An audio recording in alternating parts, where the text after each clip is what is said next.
So, Takahiko Ikari and Shugo Kurose and Professor Igasaki. The next, so that the outline is the first I will explain the background of this research because it is pretty different from my previous studies. Then next is the fabrication process of flexible piezoelectric sensor. Then heartbeat interval, I will demonstrate the heartbeat interval monitoring result. Then conclusion, I will make conclusion at the end.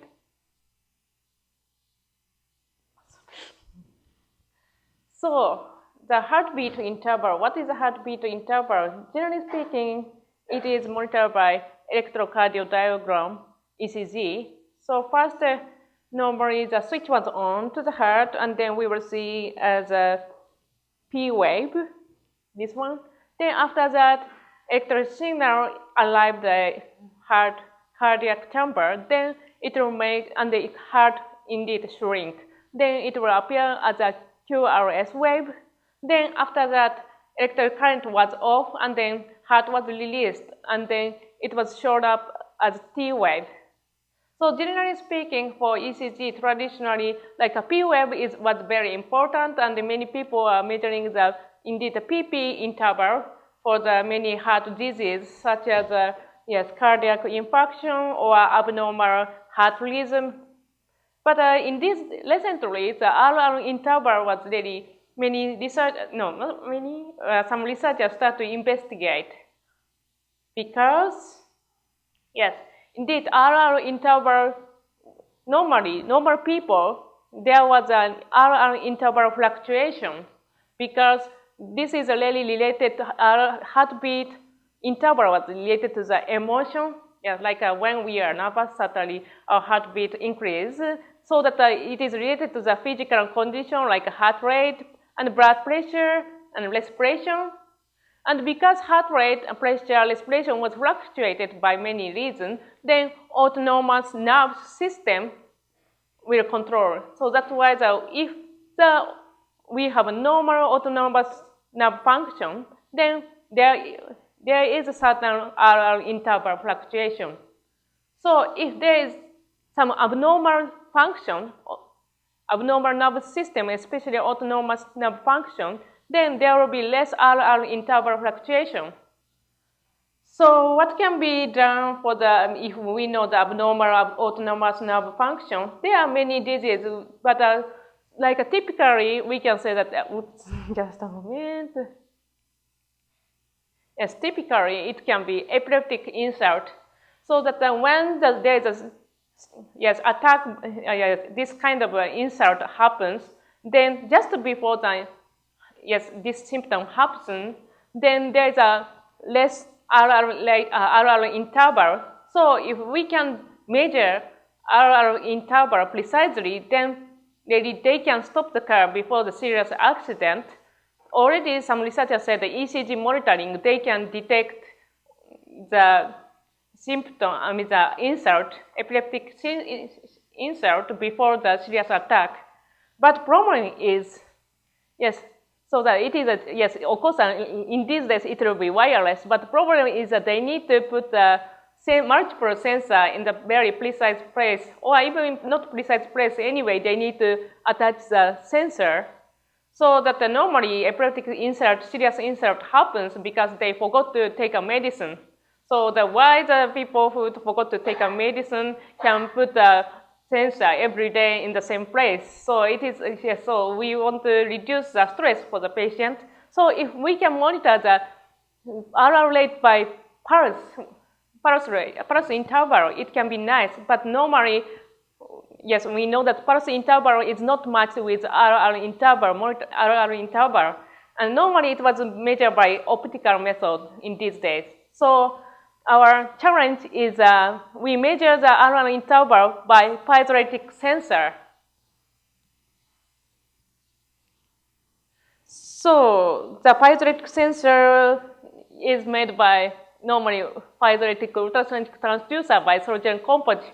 It was developed for the high temperature, originally it was developed for the high temperature measurement, but it is really indeed flexible.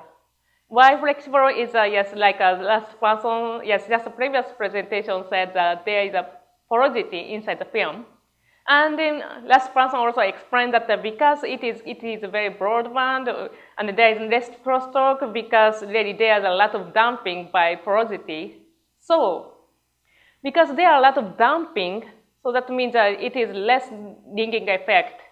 So that means that really this sensor can be very good piezoelectric sensor because there's less ringing effect. That means that it can have a very high signal to noise ratio. So the fabrication process is the same as a really traditional solar composite transducer. So first the powder was mixed. So this time we choose a PZT powder because it is really easy to obtain. Then next mixing with a PZT solid gel solution because PZT solid gel solution has a very high dielectric constant and also easy to make. Then we use a spray coating. Why spray coating is the first reason it's cheap. Yes. Installation cost, and the second is easy to increase the thickness of the film, and the third reason is really adhesion is really strong, so it can be even bending, there is no detachment. Then heating process, and if it is desired thickness, yes, pouring, no, yes, actually the arrow is wrong, but yes, we remove to the, we return to this place and the spray coating, heating process, desired thickness. Then desired thickness this time is indeed 150 micrometer. So we repeated the spray coating process 20 times in order to achieve the 150 micrometer. Then after that, yes, we did a pouring. So pouring method was corona discharge at room temperature. Then last we made a top electrode fabrication. So this time top electrode we choose as a aluminum, evaporated aluminum top electrode because yes, normally for high temperature measurement, we use a paste top electrode, but this time, in order to be sensitive, we don't want to have a damping by top electrode. So we have a spin and a nice electrode by evaporation. So this is a schematic of the piezoelectric film sensor. All things is a millimeter.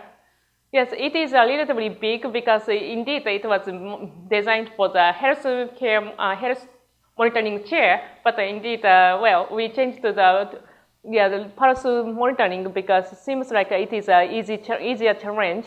So as I said, so PZT film thickness was 150 micrometer, and we changed, this time we try 3 different thickness of the substrate. 200 micrometer, 500 micrometer, and 1000 micrometer to see the influence of the damping effect by substrate. And then why the stainless steel? Because it was cheap. And then yes, it was wrapped by polyamide tape for the electrical insurance purpose, and then it was attached from the piezoelectric film side to the wrist, like this. So that this sensor was connected like onto the above of the wrist, and it was fixed by spot type watch band. Then these wires are connected directly with a digital oscilloscope without any amplification. So we use a low pass filter, 30 Hz. So pulse measurement by piezoelectric disc sensor and the no respiration condition was carried out. This time we want to remove we tried the easiest condition, that means no respiration, no movement try. And the ECG measurement also carried out simultaneously for comparison purpose.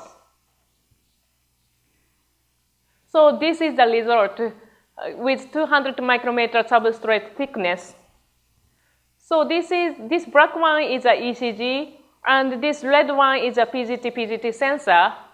So as you can see, there is of course a time, even we carried out the time simultaneously, there is a time difference because of course when the heart shrink and the pulse, there's a movement of the pulse is of course different. But seems like it really looks like a very nice agreement, and also it's easy to see the peak of the pulse movement. And also voltage was not too bad. Of course, gain was different, but seems like a very good signal to noise ratio. And the maximum difference of this RR interval and the pulse interval was 6 milliseconds, not too bad. Average difference was 2.3 milliseconds. And this is a RR interval comparison between piezoelectric sensor was blue and the ECG was orange. As you can see, it's very nice agreement. At least the tendency is pretty matched. And yes, we can see that there was indeed there are fluctuation. Even no respiration, no movement, still there are fluctuation of RR interval. So then this one is a 500 thickness substrate. Then voltage reduced because there is a more damping by the substrate. But signal-to-noise ratio is not bad. Actually, it looks excellent. And the maximum difference between RR interval by ECG and the piezo sensor was 3 milliseconds. Well, if we can have a reproductivity of this result, it's very wonderful. Average difference is 1.4 milliseconds. So tendency, again, it is pretty nice agreement with the ECG. And yes, certainly there were fluctuation of interval. Then this is a 1,000 micrometer substrate thickness.